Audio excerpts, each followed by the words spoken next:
गोडम नागेश। सर प्रश्न संख्या 23।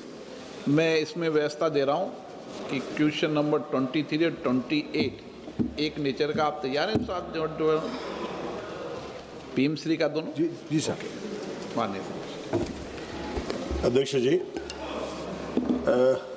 उत्तर तो पूरा सविस्तार से देख चुका हूँ अध्यक्ष जी। ठीक है, नमस्कार। आगे बढ़ते हैं सर। बढ़ता हूँ सर। सर ये अच्छा, क्योंकि सर पीएम श्री स्कूल्स में बहुत सारे सुविधा, लैब्स, केमिस्ट्री और बायोलॉजी की हर तरीके से वहाँ पर सुविधा दे चुकी है। मेरा प्रश्न है ये अध्यक्ष जी आपके माध्यम से, क्या जो पीएम श्री के स्कूल्स में जो ये सुविधा दिए हैं उसका कोई मूल्यांकन हुआ क्या? क्योंकि अलग अदर स्कूल्स है, ये पीएम श्री स्कूल्स है। वो पीएम श्री स्कूल्स में विद्यार्थियों में, छात्रों में कोई सुधार आया क्या? मूल्यांकन हुआ क्या? अध्यक्ष महोदय, सदस्य की प्रश्न है कि कुछ मूल्यांकन हुआ है क्या? मगर एक ही कोट करूंगा अभी। इस बार दिसंबर महीने में राज्य की चीफ सेक्रेटरियों की एक प्रगति की मीटिंग में माननीय प्रधानमंत्री जी ने खुद इसकी समीक्षा किया है, उसकी मूल्यांकन किया है। सर्वदूर उसकी एक प्रशंसा हुई है कि पीएमसी स्कूल देश में एक प्रोग्रेसिव स्कूल के रूप में उभर रहा है, अन्य स्कूलों से उसकी पढ़ाई अच्छी हो रही है। इसकी मान्यता, इसकी स्वीकृति धीरे धीरे बढ़ रहा है। Honourable member supplementary. सर अभी 13,076 स्कूल्स में ये योजना चल रही है सर। मूल्यांकन अच्छा हुआ, वहाँ का गुणवत्ता छात्रों में अच्छा हुआ। तो मेरा एक रिक्वेस्ट है सर, देश भर के जो सेंट्रल स्कूल्स हो, स्टेट स्कूल्स हो या लोकल बॉडीज को, इस स्कीम को और ज़्यादा स्कूलों में बढ़ाने की विचार कोई है क्या सरकार में? ये तो वित्त मंत्री जी से कहो। अध्यक्ष जी, अभी देश में 14,500 स्कूल में से 13,000 से ज़्यादा स्कूल में ये क्रियान्वयन शुरू हो गया है। इसकी आपने सही कहा, इसको जब सोचा गया था, ये एक एग्जाम्पलर स्कूल्स, एक प्रेरक स्कूल के रूप में खोला गया था। देश में ऐसे तो 15 लाख स्कूल है, लेकिन उसमें से 1% स्कूल प्रेरक स्कूल है। हब एंड स्पोक मॉडल पे देश में एक इम्पैक्ट डाले। ये एक अच्छा प्रयोग हो रहा है, आगे देखते हैं क्या होता है। श्री कालीचरण सिंह। आदरणीय अध्यक्ष महोदय, मैं माननीय मंत्री जी से जानना चाहता हूं आपके माध्यम से कि चतरा संसदीय क्षेत्र के अंतर्गत पांकी विधानसभा क्षेत्र जो आकांक्षी जिला पलामू के अंतर्गत आता है, शैक्षिक रूप से पिछड़ा क्षेत्र होने के बाद भी पीएम श्री विद्यालय से वंचित है।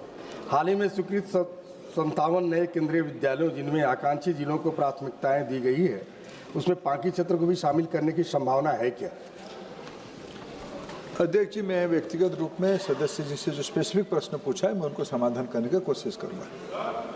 Shri Rajeev Rai. Thank you sir. मैं माननीय मंत्री जी से आपके माध्यम से जानना चाहता हूं कि पीएम श्री विद्यालय खोलने का क्राइटेरिया क्या है? कभी ऑडिट होता है क्या कि अगर नॉर्म्स के हिसाब से है या नहीं है? उदाहरण में अपने यहाँ गया था तो बड़ी दुर्व्यवस्था थी, अनुरोध पर हुआ।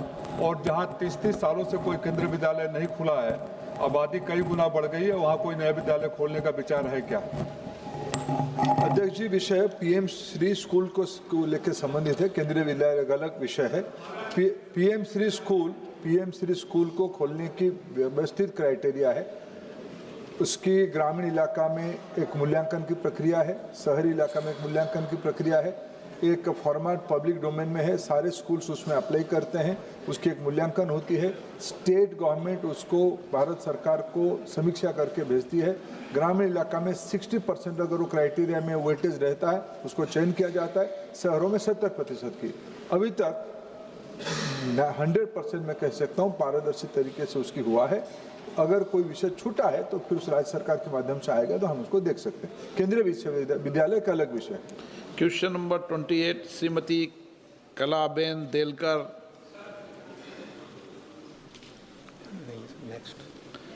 श्री संदीपन राव भूमरे।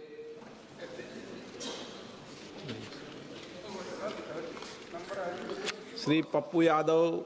24 अगला 23 नो। वीरेंद्र सिंह जी। पीएम श्री योजना के तहत सवाल पर अनुपूरक पूछने के लिए माननीय मंत्री जी के लिए मैंने आपसे अनुरोध किया था। ये पीएम श्री है। जी पीएम श्री, तो मैं माननीय मंत्री जी से पूछना चाहता हूं कि मैं इनके चैम्बर में गया था, सहृदयता पूर्व माननीय मंत्री जी ने हमको आश्वासन दिया था कि हमारा जनपद चंदौली जो आकांक्षी जिला है वहां पर एक पीएम श्री स्कूल कहीं से खोज करके अपने स्टाफ को आपने आदेश किया था। मैं सदन में आपसे पूछना चाहता हूं कि वही चीज़ आप हमको सदन के समक्ष कह देते तो आपकी बड़ी कृपा होती है। धन्यवाद। मैंने मित्र राजीव राय जी के प्रश्न में उसके उत्तर दिया है। एक प्रक्रिया हुआ है, जब मेरे साथ कोई अध्यक्ष जी मेरे मित्र आएंगे तो उनको थोड़ी मैं कड़वी बात कह के छोड़ दूंगा, उनको कहूंगा देखा जाएगा, कोशिश किया जाएगा। लेकिन मैं अभी फिर भी कहता हूं वीरेंद्र सिंह जी की बात को मैं राज्य सरकार तक पहुंचाऊंगी। अगर उनकी स्कूल क्राइटेरिया में आता है हमें गर्व होगा, अच्छा लगेगा उसको मदद करने में। Question number 24 Shri Rajaram Singh 24। माननीय मंत्री महोदय। उत्तर सदन की पटल में रखा गया है। ऑनरेबल मेंबर्स, महोदय, उत्तर हमने देखा है और आवंटन 23-24 में राष्ट्रीय स्तर पर 5482 करोड़ और अब हो गया वो 4498 करोड़, तो घटता गया है राशि राष्ट्रीय स्तर पर। तो कस्तूरबा विद्यालयों की स्थिति इसी से समझ में आ जाती है कि वो उसके और उन्नयन के लिए काम नहीं हो रहा है। मेरा कहना है कि बच्चियां जिस तरह से हर क्षेत्र में आगे बढ़ रही हैं तो उनके आधुनिक शिक्षा पर, आधुनिक तकनीक पर, एआई पर, तमाम क्षेत्रों में विकास के लिए और ज़्यादा फंड एलोकेशन की ज़रूरत है, उसको घटाने की ज़रूरत नहीं है। तो क्या मंत्री जी इसको बढ़ा करके एक क्वालिटी एजुकेशन देने का इरादा रखते हैं?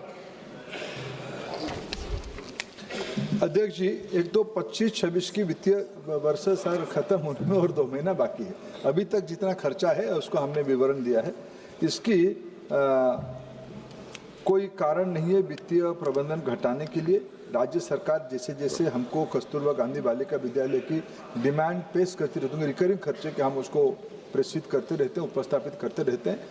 अगर बाकी रहा बच्चियों की पढ़ाई के बारे में, मैं इस पवित्र सदन को एक सुखद संवाद जो कल आदरणीय वित्त मंत्री जी ने प्रधानमंत्री जी के एक दायित्व को उन्होंने स्थापित किया है। देश में बच्चियों की पढ़ाई अच्छी हो रही। इन दिनों में स्कूलों में लड़कों की तुलना में GR में लड़की अच्छा आ रहे हैं। ये एक शुभ संकेत देश के लिए है। इसको ध्यान में रखते हुए उच्च शिक्षा में भी बच्चियां स्टेम एजुकेशन में अच्छा कर रहे हैं। इसी को आगे बढ़ाने के लिए आदरणीय वित्त मंत्री जी बीते कल बजट में भारत की सभी जिलों में एक अत्याधुनिक गर्ल्स हॉस्टल की प्रबंधन किया है। इसलिए हमारी सरकार बच्चियों के लिए, गर्ल्स स्टूडेंट्स के लिए कमिटेड है। काली बजट उसके एक बहुत बड़ा प्रमाण है। Honourable member. महोदय, मेरे गांव में भी दाऊद नगर औरंगाबाद जिले का प्रखंड का कस्तूरबा विद्यालय है और इस नाते मैं क्लोजली उस स्थिति को जानता हूं कि अभी भी मनोरंजन कक्ष हो या वाचनालय हो या अन्य आधुनिक सुविधाएं हो, उनको उपलब्ध नहीं है। तो एकौनी उच्च विद्यालय में जो कस्तूरबा विद्यालय है वहाँ के साथ साथ पूरे औरंगाबाद जिले में अन्य जो विद्यालय हैं वहाँ पर विशेष ध्यान देने का मैं आग्रह करूँगा। और दूसरी बात मुझे ये कहना है कि अभी जिस प्रकार से बालिकाओं के ऊपर बिहार में खास तौर से पटना में नीट छात्राओं के साथ हुआ, एक हमारे जिले की भी लड़की थी, एक ये नहीं क्वेश्चन वो नहीं है महोदय। मैं ये कहना चाहता हूँ कि इस लिहाज से जो कस्तूरबा विद्यालय हमारे हैं उनमें बच्चियों की सुरक्षा और बढ़ाने की ज़रूरत है। इस मामले में सरकार का क्या सोच है, क्या कथन है? अध्यक्ष जी, आदरणीय सदस्य राजाराम सिंह जी ने अपने चुनाव क्षेत्र के एक स्पेसिफिक स्कूल के बारे में पूछा है। मैं उनको आमंत्रित करूंगा इस सत्र, इस क्वेश्चन आवर के बाद मेरे पास आए, सीधा हम बिहार सरकार से बात करेंगे और उनके साथ जो स्पेसिफिक समस्या उसको समाधान के रास्ता निकालेंगे। मैं विनम्रता के साथ उनको आश्वस्त करता हूं, उनकी चिंता की जाएगी। श्री मियां अल्ताफ अहमद बहुत बहुत शुक्रिया सर। सर मैं सिर्फ ऑनरेबल मिनिस्टर साहब से की नोटिस में लाना चाहता हूं कि इस वक्त जो इनकी पोजीशन है इन कस्तूरा बाई गांधी इंस्टीट्यूशन जो हैं वो ठीक नहीं है दो हवाले से। एक तो इंफ्रास्ट्रक्चर की कमी है और